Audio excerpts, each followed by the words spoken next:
And then now we will continue with our last session. I'm sure you guys are all excited, right? Masih semangat kan? Masih dong. Woo! Okay, so it's going uphill for here. And remember, we still have 4 days to go. Okay, guys? So please maintain the spirit. Okay, now we would like to invite the next and last speaker for today, last but not least, which is Matthew S. Moroney. I would like to welcome you to the stage. A big round of applause for Matthew.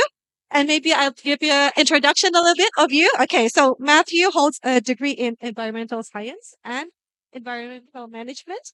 He acquires vast regulatory and fintech experiences as co-founder of several companies, including Race Green, and equity crowdfunding platform for impact investing. He has served as a lecturer on financing decarbonization at Yale University, is the accelerator program designer for the Global Green Chemistry Innovation and Network Program.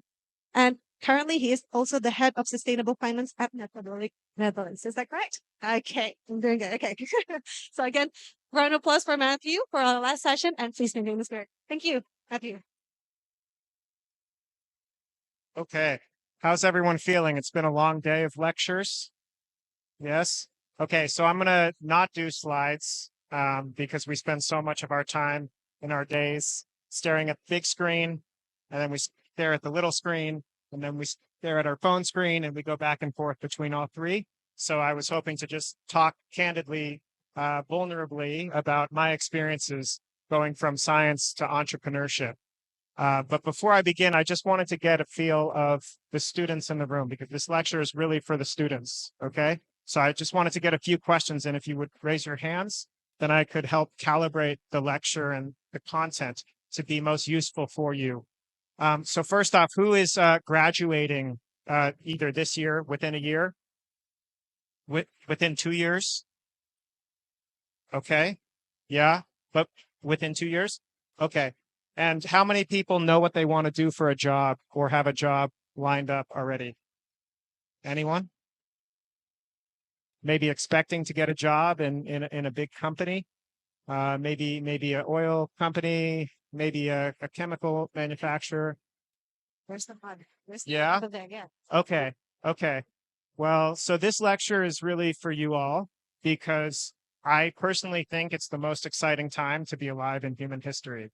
And the reason for that is we've never before had the ability to change society as much as we have right now. Everything in our economy will have to change substantially within the next 5 years. Okay. Transportation fuels, paints, foods, chemical production. Okay. All of these things will look totally different 5 or 10 years from now. Different feedstocks, different supply chains, and different ways of actually using, distributing, and disposing of those things. And never before in history have we had the ability to gather information and understand it and access it like we have right now. Okay. So I want everyone to really think for a second, especially the students. Okay. You're 19, 20 years old, 18, roughly. Yeah. Older, younger, older, yeah, 23, 24. Oh, 21. Okay, 21, lucky 21. Okay, so when you're 31, 10 years from now, think about in your mind what you want the world to look like. Okay, what does that actually look like to you? Could be energy, it could be plastics, it could be foods, it could be transports. You know, that future really is yours to design and build, because what I learned was that you can't wait for other people. And we all have an immense amount of power as individuals. And it really doesn't feel like that at all, especially where you are. You think you have to wait to work somewhere 5 or 10 years, or you need to get a certain amount of money, or you need to be at a certain school in order to start to influence those things. But I'll tell you right now that we do not have the time to actually wait that long. And so what that means is we need these big jumps of deployment of innovation. And that can only come from people who can take a lot of risk. Okay. Very well-established companies, people who have been in political power for a very long time do not take those big risks. So the biggest risks that will come from you all when you graduate in just a few years. And I start that introduction as a preface to what I wanted to give my keynote today, which was first, how I went from being a scientist to being an entrepreneur and why. And then second, talking about some of the large scale macro changes that I'm seeing now around different types of industry and different types of finance. And then finally, I'm going to conclude with an invocation and an invitation to the students to take advantage of some of these opportunities that are really waiting for them, both domestically and internationally. So by way of introduction, my name's Matt Moroney. I really appreciate the kind introduction, and I really appreciate the university for being so kind and generous. This is an incredible event with so many people in the background. It's an honor to be here, okay, and share some of these lessons with you and be on stage with such distinguished and accomplished speakers. So I am a scientist by inclination ever since I was very young.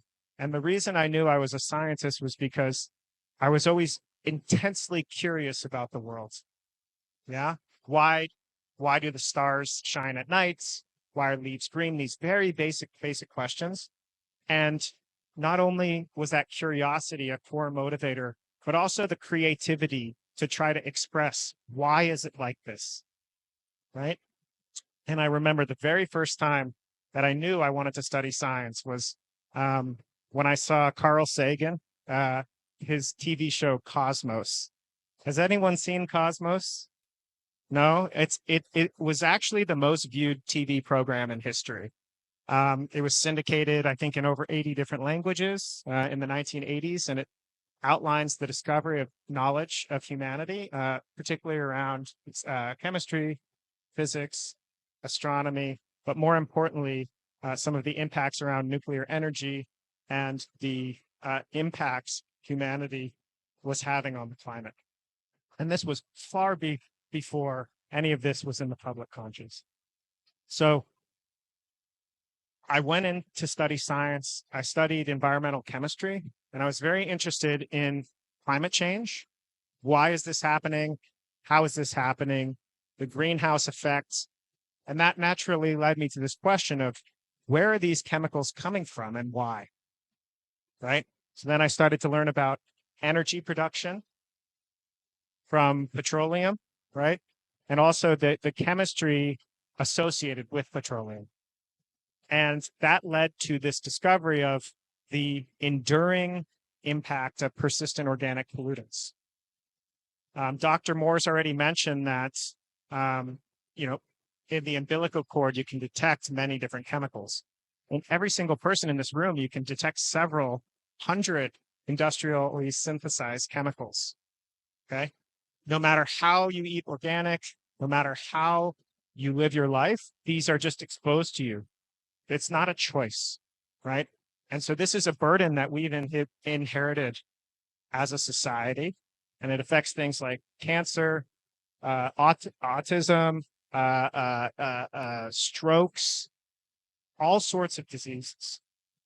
And this comes from just how our society is operating. And so I said to myself, okay, I'm going to be in academia. I'm going to write papers, and the papers are going to change the world. All right. So after I graduated from undergrad, I said, I'm going to go do field research.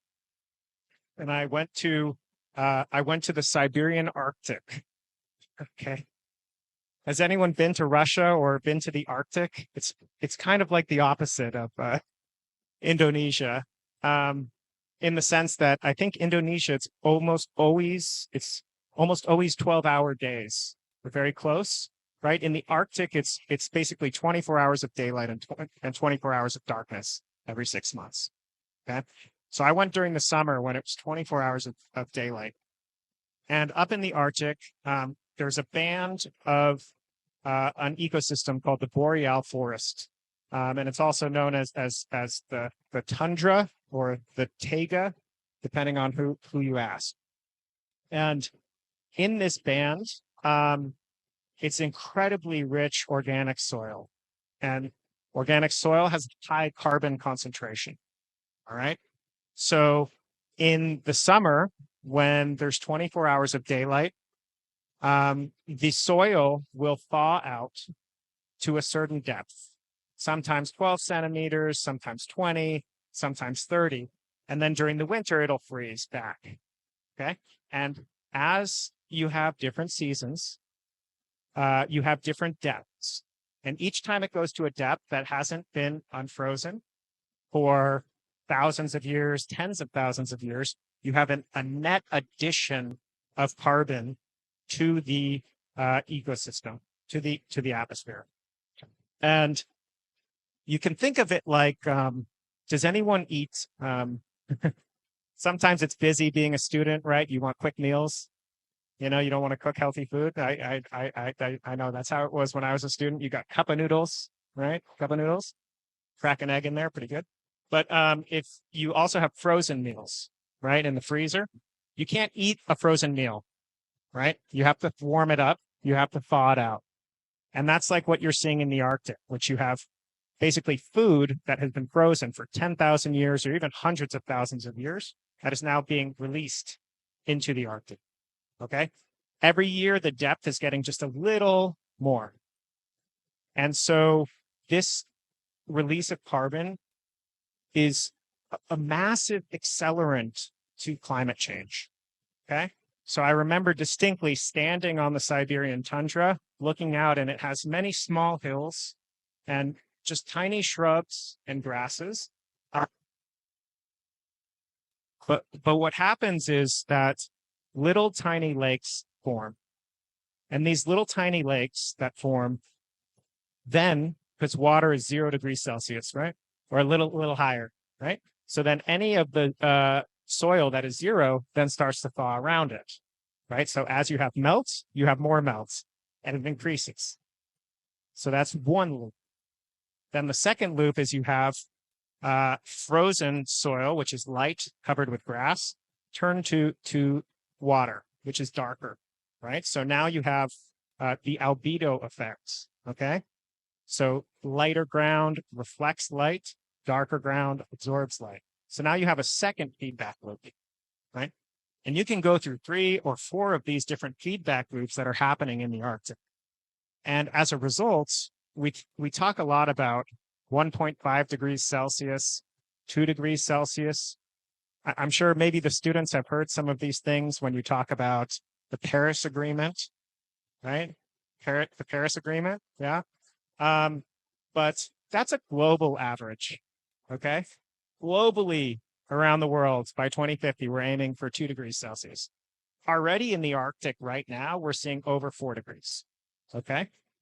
And so there's this massive distribution that's happening where the regions that are the most sensitive to climate are accelerating at a much faster rate than the rest of the planet. So as I was standing there looking out on this, I was just imagining these lakes getting bigger, and it's so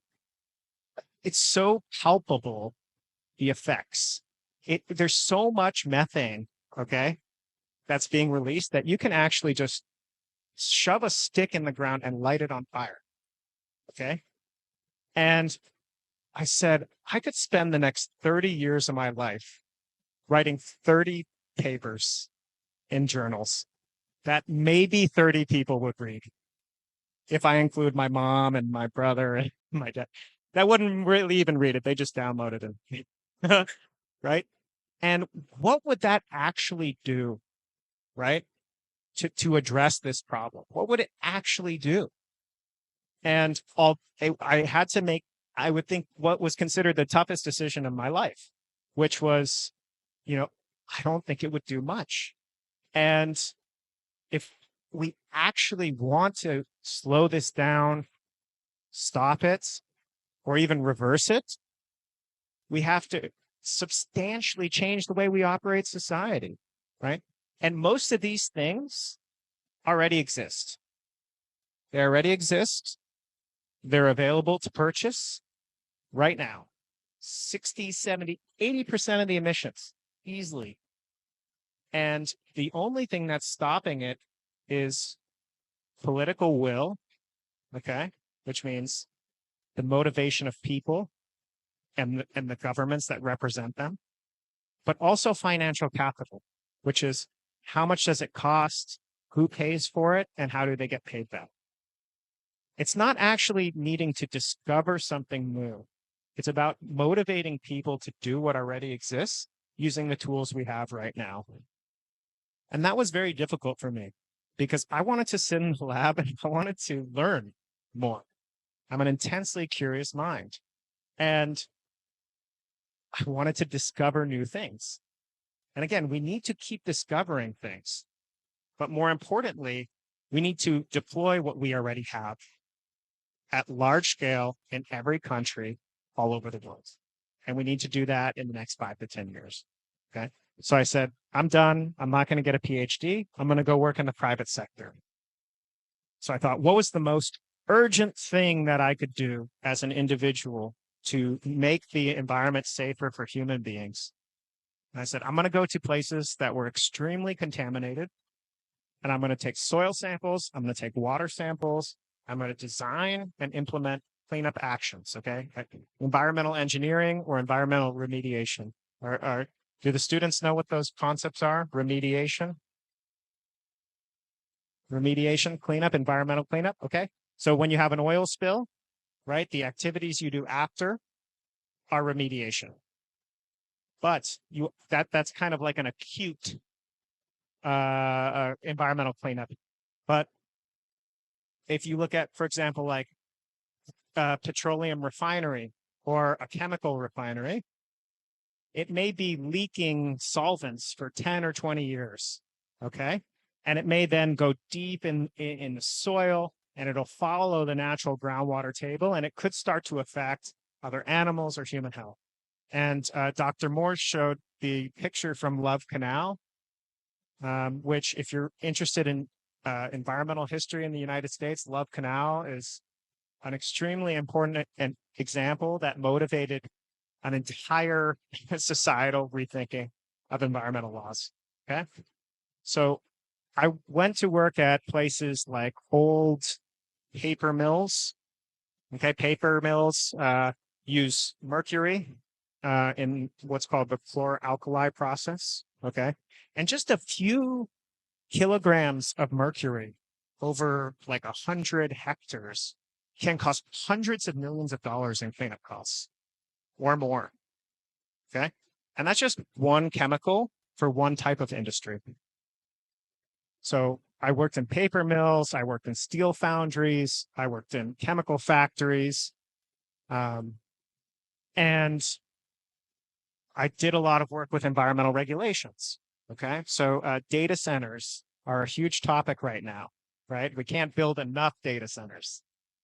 There aren't enough GPUs to build all the data centers we want to build, right? And each one of these data centers take a lot of power, okay? On average, the ones we were permitting, and we built 9 of these, okay? 100 megawatts per data center. Okay. Cannot even begin to tell you how much power that is. I mean, that would be, I don't even know what Jakarta uses, but I'm sure it's probably not much more than a few hundred megawatts, right? And so all these all these data centers need to be accessible all the time because that's how they make money, right? How frustrated would you feel if you couldn't access Instagram for an hour, right? If you couldn't access TikTok for 10 minutes, right? You're talking hundreds of millions of people. You lose so much money that the companies would not be able to keep going, okay? So as a result, all of these data centers need to have massive backup power generators. And these power generators use diesel, right? They use diesel for power. And every time they turn on, they release particulate matter, right? Particulate matter 2.5, which is a carcinogen.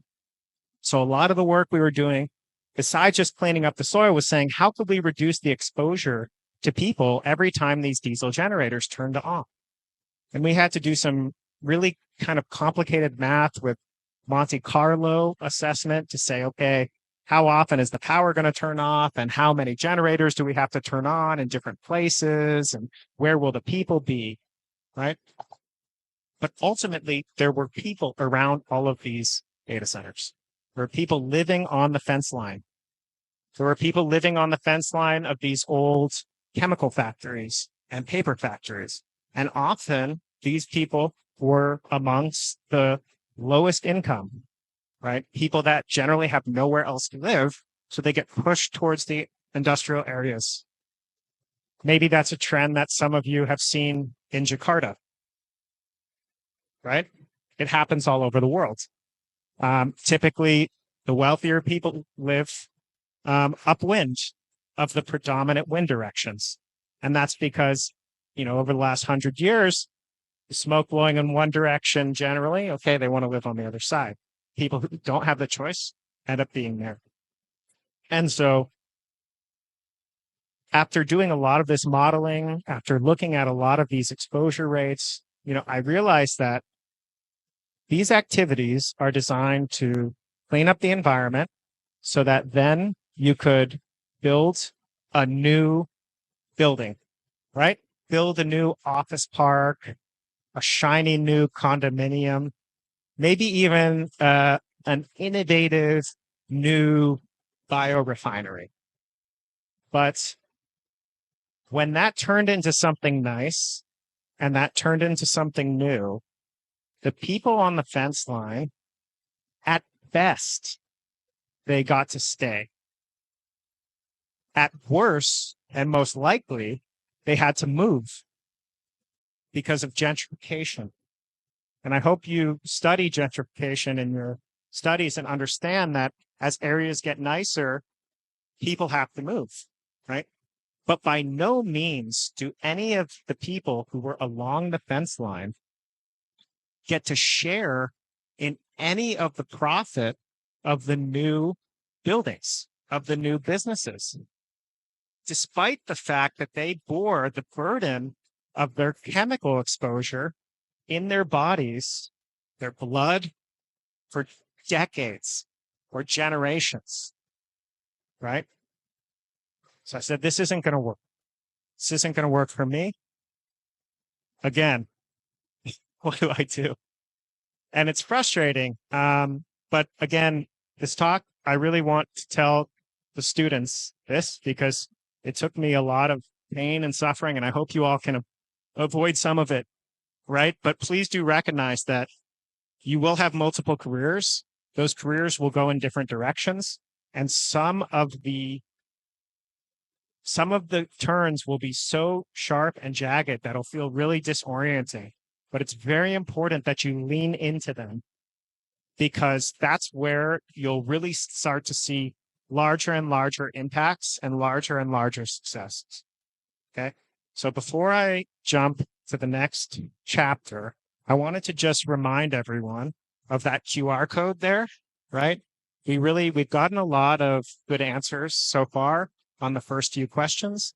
And if you answered the 3 questions, there's also an open-ended comments or questions. And if this lecture strikes any questions or comments or any of the previous ones, please put them in there and we can get to them at the end. So I was in a point where, again, I was kind of feeling low because I had made this big shift to leave academia and now go into industry. And now I'm leaving this shift to go to industry and I don't know what to do again. And so I said, okay, I'll go back to school. It's nice to be in school, right? There's friends, there's support, there's mentors, there's advisors. You're learning new things. Okay, there's new connections, there's new opportunities. And so I went to Yale for grad school. And I really was trying to think if there was a way to use some of these contaminated properties to be locations for the renewable energy transition. So instead of building another polluting factory once you clean up the old polluting factory, could we build solar? Could we build wind? Could we build some other type of sustainable housing, or some of the other solutions that are required in order to have a net zero world or a circular society? And would there be a way to actually design financial instruments, corporate structures, and money flow so that the people who lived on the fence line would be able to actually own part of the solar, own part of the projects, and benefit from it financially instead of just having to move and get kicked out. And that was very, very difficult because finance is its own world of language. But it's not as hard as chemistry. It's really not. And if you can understand chemistry and engineering, you can understand finance, and you'll actually be able to most likely make more money and be more effective than the people who don't understand chemistry. So don't let a different language fool you into thinking that you do not have the capabilities to be in the front of the room and be at the table making large scale decisions around finance. Okay. But it'll take a little while, you know. And for the people who are attending on Thursday and Friday, I'll go into some of the kind of the secret words and languages and skills that are needed to better have that conversation as scientists. Okay. So I spent 2 years thinking about how to actually do this. I ended up launching a business out of Yale, which was called Raise Green. All right. And that was a impact investing platform. And for those of you who aren't familiar, you basically have two kinds of investing, right? You have investing where your only goal is to maximize financial return, right? No matter what the consequences. And that's the vast majority of the global financial markets. And it's really frustrating from a moral perspective, from an individual perspective, that people don't care and they don't think about some of the other things that we've spent the whole day discussing. And the second kind of investing is called impact investing, which has anyone heard the term before? Impact investing? Okay. So this is a very common phrase when we think about things like the UN SDGs or the UN Sustainable Development Goals. Okay. When we think about social impact or environmental impacts, you can basically, there's two or three ways you can actually do something, right? You can get money from the government, right? Free money from the government to do your social or environmental impacts. Option one. You can get money from donations from rich people or rich companies to do your work. Or you could design some sort of business that generates revenue to do your work, right? The first two are grants or philanthropy. And the third one is called impact investing. Okay. So what we did was we worked with several hundred communities around the United States, mostly communities who were affected by chemical exposure to what are called Superfund sites or brownfields. And we said, let us train you on how to set up solar projects, how to set up water cleaning projects, how to set up energy efficiency projects, not so they're just donations to the poor, but so that so you own these projects and you benefit from them financially, and you're bringing money into the community. And when you pay your energy bills and when you pay your water bills, that money isn't going to Jakarta. It's not going to bankers in New York City. It's going to your friends and your neighbors so that then you can reinvest it in more projects. And That was a pretty subversive idea. And a lot of people laughed at us, which is a really awkward feeling. I don't know if anyone's really been laughed at or embarrassed, right? Maybe you forget to prepare a presentation, or someone you think is your friend kind of says something really rude in front of other people, but it's not a very pleasant experience to get laughed at. And it's not a very pleasant experience to get laughed at every day for years and years and years. But I'll tell you, if you want to change the world, that's what's going to happen to you every day. All right. So either get used to it or don't try, because you'll get run out of time.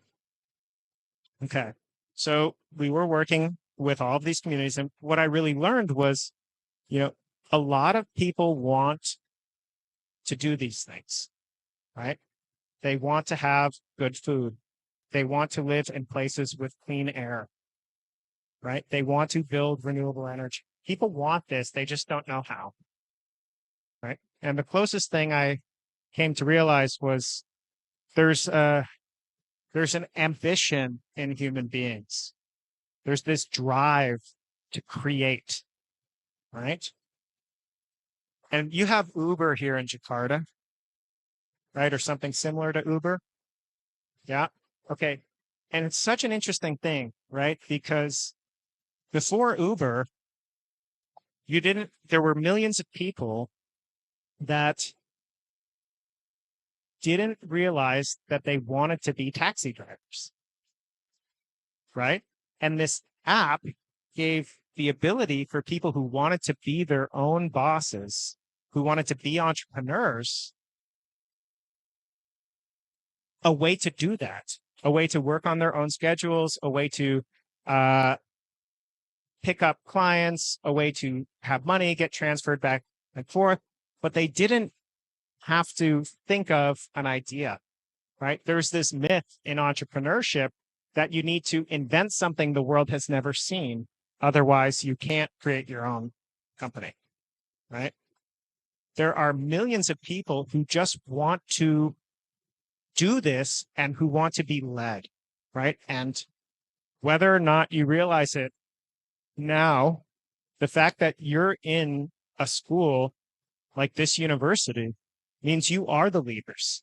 You're the leaders of Jakarta in Indonesia, and people will be looking to you for what to do way earlier than you think. And that's why I asked you again early on, what do you think the world is going to look like in 10 years? What do you want it to look like? Because there are hundreds of thousands, millions of people in this country alone that are willing to help you if you can provide that vision to them. Okay? That's a really great power that I can't explain to you how true it is, even though it really doesn't feel like that. It really is true. And that's why I'm very excited about this program, because, in April, we'll be opening up the accelerator program for folks who want to start a business, okay, out of their research. And we'll be giving you all of these tools and techniques so that you can figure out how to actually do this without having to ask the government for money, without having to ask NGOs for money, but you can actually design businesses that are starting to work towards these goals of transforming different sectors to have less pollution, to use less energy, to make materials from waste. And I'll just give you one perspective shift that's really required in order to make that happen. Okay. So as a scientist, or as people who love science, we're guided by our curiosity, generally, right? Sometimes we're guided by what our advisors tell us to do. But generally, we're led by our curiosity. We're pulling this string, right, to see where it leads, right? like Dr. Morse was saying, right? First, you start with the chitosan, and then you keep pulling these strings and you learn more and more and more. Business doesn't work that way, unfortunately. Things you find very exciting or interesting will likely not be a good business. Unfortunately, you'll have to design a business from a problem that people have, okay? Which is a much different lens than how you have trained your brain as a scientist. Instead of looking for something that's super interesting or novel, you have to look for problems that people have, actual real problems. It takes too long to wait for the bus. Who said that? I hate waiting for the bus. I don't want to wait for the bus. Maybe there could be something that tells me when the bus is going to come and if it's late, or maybe there's something else, right? But from your scientific lens, if you actually care about reducing climate emissions, you actually care about reducing chemical exposure, think about the problems people have, think about the problems companies have, and try to use the science to address those problems. And finally, the second thing that I know I said one, but I have one more. Once you've actually started to look at people's problems instead of just following your own curiosities, you have to then pick one problem. Okay. Because I talk to a lot of scientists that create businesses, and they'll invent some sort of new material, right? Maybe it's some sort of bio-based fabric, right? And they'll say, oh, this is great for the shoe industry, and it's great for the sweater industry, and it's great for the curtain industry, and it solves all their problems. But you really have to pick one, right? You have to pick one, curtains, right? And then you have to pick within curtains. There's different types of there's different types of curtain makers, right? There's curtain makers that do them for homes. There are curtain makers that do them for, airports or universities. You have to pick very specifically, and then you have to focus on that one application, right? This is totally opposite than how we think as scientists, right? Instead of following our curiosity, we have to look and listen to other people's problems. And then instead of thinking about all the possible ways our curiosity can creatively be deployed or add to science, we have to really restrict it to one particular way. All right. So that's the shift that needs to happen. And again, if you think that you can go to a big company or a big chemical company and tell them, hey, why don't you change the Haber-Bosch process to something else? If you think you can go to a paint company and say, instead of producing your paint with petrochemicals, use a bio-based solvent or something, it won't happen. And if it does happen, it won't happen fast enough to really make a difference. And that's because companies are really risk averse.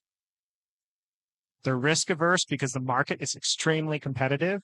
And if they take a few risks that reduce their income by just a little bit, there's a high probability they'll go out of business and be done. And we can have political debates or philosophical debates about what companies should or shouldn't do. But if a company goes out of business, that means thousands, hundreds, thousands, or tens of thousands of people lose their jobs, right? Which has real impact on people's lives. So if you really, really want to see some of these changes happen, you need to actually create these solutions, right? And it doesn't mean you have to discover something new. It could just mean you look and see what's happening in other countries, and you take those models and you do them here, right? You could do like what Uber did, and you can say there's hundreds of other examples that could be deployed in Indonesia, and no one's doing it. Maybe they're not doing it because they don't understand the language. Maybe they don't understand the political system. I'm still learning. I know you just had an election happen, right? Or maybe they just don't want to do it here, right? either way, it's an opportunity for you. And so I want to transition now to all the opportunities that I'm seeing. Okay. Because the, yep, the opportunities that I'm seeing right now, there's a big shift happening. Although we're thinking a lot about climate change, right? And we're thinking a lot about circular economy. We're also seeing large scale disasters happen at an unprecedented rate. And that's happening because we've had carbon dioxide emissions increasing for the last 150 years. And in particular, the last 50 years. I was just telling Lars, my grandma lives in Florida. She's 93 years old. Okay. We had to evacuate her 2 weeks ago for a hurricane. She just came back. She's been there one day. We need to evacuate her again because there's another hurricane. Okay. And that's happening in many places, fires, hurricanes, floods. Okay. So the vast amount of money that is being spent on climate is for carbon mitigation, the reduction of carbon dioxide. Last year in 2023, $1.8 trillion was spent on climate globally. Incredible number. Not really when you think about the economy or whatever, but it's a lot of money. Of that, only about 100 billion was spent on adaptation. And so I would encourage you, in addition to thinking about ways to reduce carbon dioxide, also think about ways to protect people from the physical impacts of climate. These are called nature-based solutions. But there's also a lot of opportunities to apply innovations in green chemistry into the adaptation solutions. That's a whole space that is going to grow very rapidly. So that's the first real big trend that people are talking about in New York for Climate Week and in Dubai for the climate conference last year. That was a major topic. Other big topics are AI, okay, because AI uses a lot of energy, right? And now the Silicon Valley tech world is really into nuclear power because that's the only way they can feed these giant data centers. So there's a lot of opportunities in nuclear power that will be coming up. And I think there's a lot of interesting challenges in green chemistry. Really hasn't started to explore around the growth of nuclear power. And then the last trend actually with AI, the other big thing is about data, right? Because it's very difficult to analyze the volume of data that's being generated. You have sensors, like one petrochemical facility may have hundreds or thousands of sensors every second recording data. And you have satellite data. You also have things like social data and policy documents, and all of these things can now be analyzed for the first time. So there's a lot of opportunities there to apply AI to help understand this data, to prioritize actions. Prioritize actions being activities from companies, policy preferences by governments, and actions by individuals. And the last trend I'm seeing is, been trying to think about how to phrase this. It's almost like forgetting what works because there's more exciting stuff that's happening, right? I call it kind of like shiny object syndrome, which is like, when you see like a bird or something and it's looking, and then there's something shiny over there. So the bird looks over here, and there's something shiny over here, and the bird looks over here. There's a lot of that in science where, the hot topic is nanotubes, and now the hot topic is called the mRNA, right? And you have these kind of hot topics people jump between. It's very similar in climate technologies. It's very similar in circular economy, where these hot topics get a lot of attention, but they also have a relatively low probability of working, and that they're at underdeveloped stage. Whereas things like solar and wind and energy efficiency can be deployed at scale, quickly, and profitably. So don't always think about the tip of the spear of innovation. Remember that there's a lot of space in the stuff that already works that's profitable and de-risked and ready. So those three trends are major opportunities for you all to innovate. And again, if you don't want to create your own company, there's a lot of early stage companies, even in Indonesia, that need people to help work for them. And these companies will give you less cash than going and working at Pertamina. Okay. They'll give you less cash than going and working at Dow Chemical. But again, I would encourage you to remember risks. When you're 40 or 50 years old, which I'm not yet, when you're that old and you have a family and children, you can't take that risk of making less money for a few years, but you can as soon as you graduate. Take that risk. I think it's your obligation to do it because ultimately it's your world, right? We're going to be gone. It's going to be your world. So take the risk when you can. And if not for the moral argument that it's the right thing to do, if your goal is to make a lot of money, which some people's goal is, I'm not going to fault anyone for that. Everyone wants a house and they want to be safe and give their kids opportunity. If you get in an early stage company, you can get large amounts of ownership in that company. And if you focus it on something that's a real problem in society, like pollution, like climate change, you will generate large amounts of value. And that also can be a motivator too. So I hope this was a little kind of shift of pace of the discussion. After staring at molecules all day, I wanted to let you know about how these techniques can actually be applied in your future far faster than you think to create the world that you want. And so with that, I'm going to end my talk and open it up to some questions or comments from the audience. So thank you. Thank you, Matt, for the very insightful speech. Silakan, ada yang mau bertanya atau mau saya summary-kan dulu pakai bahasa Indonesia? Because it's especially for the young youth, right? Apakah sudah semua ini menangkap speech-nya? Be honest, guys. Be honest. It's okay. I know it's already in the afternoon. Ada yang mau? Okay. Let me allow to summarize maybe a bit in Indonesia. Okay. Tapi kalau sudah ada yang mau bertanya juga boleh. Silakan, ada yang mau bertanya? Yang ada semangat entrepreneurnya gitu. Nah, kata saya, I totally agree. So, entrepreneurs should start when you don't have any burden after, when you're raising your own family. So this is a good time, to take the risk because you're risking yourself, not the whole family, right? Tapi silakan, ada yang mau bertanya langsung ke Matthew?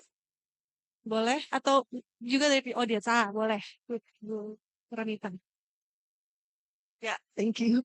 I am interested about what you said about the community. Yeah, it's kind of my dream also. But actually, I'm wondering how to start it and what the step after that, because I think about the regulation about something is a little bit difficult. But if you didn't start it, so yeah, it's never start, something like that. And the second one is I'm agree that maybe as a scientist we have a lot of idea, yeah, but to make it only one, that as you said, is difficult. Yeah, I am agree about it. And how about you? How you handle it? Yeah, thank you. Those are two of the hardest questions you could have asked me, which is great. The first question is, where do you start, right? And again, I'll go back to this idea of the problem. Right? There's something in economics called willingness to pay. Okay. It's called WTP, willingness to pay. And what it basically says is, how much money will people take out of their wallet to buy the thing from you? And this is correlated to how important a problem it is to them. So if you're going to look where to start, look for the problem that people have in their lives, or companies have in the business. And in Silicon Valley, in the startup world, this is called the hair on fire problem. Because if your hair is on fire, the only thing you're going to care about is putting it out, right? So if I go up to you and I say, here's a piece of cloth, put out the fire, great, I'll do it. Okay, great. Here's a bucket of water. Great. That works great. How much do you want? I'll give you $500, $1,000, right? But if my hair is on fire and an entrepreneur comes up to me and says, I know your hair is on fire, but I really think it would be a good idea if you planted a garden. And if you plant a garden, you'll have a ton of fresh fruits and healthy vegetables, and you'll reduce your food costs next year. That person will say, great, I'd love to, but that's not my problem, and I'm not going to pay for that. So the key is finding what the actual problem is and designing for the problem rather than designing for our curiosity. Yeah. And when you think about, and then most importantly, you have to ask them. You have to, once you figure out, you think you know someone's problem, find 10 people that you think have that problem and ask them actually what their problem is. Don't tell them your answer and then ask if they agree. Ask them what their problems are, verify that. And if you've made a different assumption, just like science, like business is like science. You have to test hypotheses. You might pivot a lot towards different pathways based on the observations you get. And where to start is to look at the research you do. Look at the research that is being done by your peers. In the end, when they have their discussion and they say, oh, this could be used in textiles, this could be used in plastics or fibers, then start to look and see if you agree. And then use that as a potential answer to some of the problems that you've identified. And there's tools and tactics. We'll do that on Thursday and Friday, go over some of those, and we'll also share them in depth in the accelerator program for the next 3 years. Okay. Thank you for your question. All right, students, one question and I'll let you go. Huh? Maybe. There's also a question from Zoal. Oh, okay. All right. Nice. That doesn't count for you all, though, just so you know. Okay, thank you for very interesting talk. So you talk about the problem, right? So to identify a problem. But sometimes what we see as problem for some people, they don't feel that it is the problem for them. For example, Yes. we have one of the largest maybe landfill near Jakarta in Bekasi. And maybe for people that live in that area from child to be adult, they feel that maybe living in the near landfill is part of their lives. They don't see it as a problem, but we see it as a problem, right? How to deal with this kind of situation? Yeah, that's a very interesting subject, which is, let's say, this gap between what science recognizes as a problem and what people recognize as, right? I will say, if you try to design a business that people don't think is a problem, it won't be successful because ultimately they won't pay for it. What I would say, though, is try to figure out who that problem, maybe the people who live around it, maybe they're not the customers for your solution, right? Whose problem is the landfill actually, right? Maybe it's a business that owns the landfill itself. Maybe it's the businesses that have to get contracts with the landfill and pay for their waste. Maybe it's the government that has to deal with a new landfill, right? All of these are alternative customers to the people who are directly affected. So who you think the problem might be, they might not end up being the customers of your solution. They might just end up getting co-benefits or being positively impacted by the solution you deploy. So again, look for alternative people along the chain or in the system that could actually benefit from alternative solutions. If you designed, let's say, an incinerator, and you could go to all the people who are going to landfill and you could say, okay, do you want to reduce your landfill cost by 10%? Then suddenly the landfill then, right, starts to be less of a problem because there's economic inertia towards your solution, and then the impact of that landfill goes down. Of course, paying for it, that cleaning up entirely becomes a separate issue, but that's more of a remediation issue that will ultimately be borne by the people who then use that site in the future. Okay. Thank you for your question. Any student ever considered starting a business? Or are they just going to wait for someone to offer them a job? And if you're waiting for that, you might be waiting a really long time because the future is changing really quickly. And many of the jobs you expect to get in 2 years, you might not actually be able to. So has anyone ever thought about maybe, or has anyone even maybe run their own business informally? Or have thought about maybe taking some of their research and applying it? Oh, yep. Oh, okay. All right. Oh, someone's in the hot seat. Okay. All right. Why don't you tell us about your business? Give me your elevator pitch. Okay. My name is Asvi. I'm actually have had a small business. It's called Elafor. It's about eco-friendly product, focusing on body care. So our first product is shampoo bar. It's a shampoo, but it's in a bar state.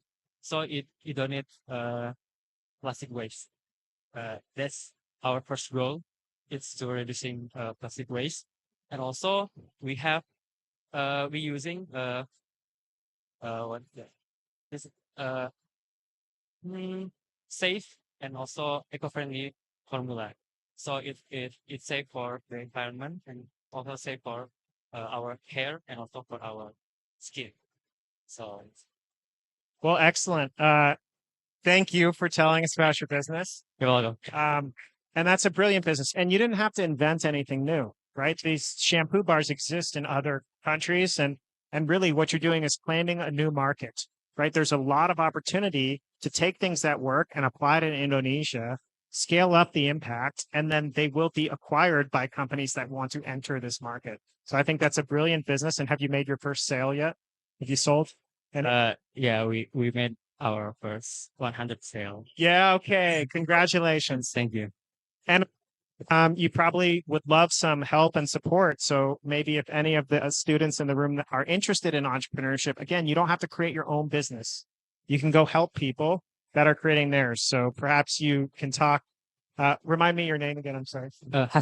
Hasbi after the lecture to see if he has any opportunities in his rapidly growing enterprise. Thank you for being so brave and taking that risk. You're welcome. Okay. That's really awesome. Okay. So there's also questions from Zoom, if that's okay. So again, from Hubert Widiastono again. So first is how to apply green entrepreneurship orientation and green transformation to establish the green chemistry model. That's the first question. Okay. And then another one? Okay. Or one by one? That's fine. Okay. And then the second one is, will green chemistry entrepreneurship applicable for green chemistry establishment? Okay. All right. So there are hundreds of billions of dollars sitting right now in venture capital firms and private equity firms in the United States and Europe looking for places to put that money. Okay? They're looking for innovation. They're looking for bio-based materials. They're looking for new types of industrial processes. They're looking for ways to save energy or save water. Okay. You open up any green chemistry journal, there's 20 new potential solutions right there. And those private equity people and those venture capitalists are not reading those journals. They cannot understand that science, and they cannot understand the implications of that science. So the role of the green chemist in entrepreneurship is to take that research that has worked in the lab and double it, right? If you can make 10 grams of something in the lab, design a process that makes 20 grams or a kilogram. And that's the entrepreneurship. That's the opportunities that exist. Again, you don't even have to discover it yourself. You could just understand it and turn it into slightly larger scale so that people can start to see how it can become integrated into the existing economic and supply chains. Yes. So thank you. So looking for current existing models that's already there and then trying to integrate it with the integration. Okay. And then there is also another, maybe last question for the session, if that's okay. Okay. So another question from Atika is, according to your experience, how to minimize the barriers between political will and financial capital to implement the proposed technology for environmental benefits? God, that's a hard questions, question. right? Yes. Yeah, that's the hardest one. The man. last one's the hardest.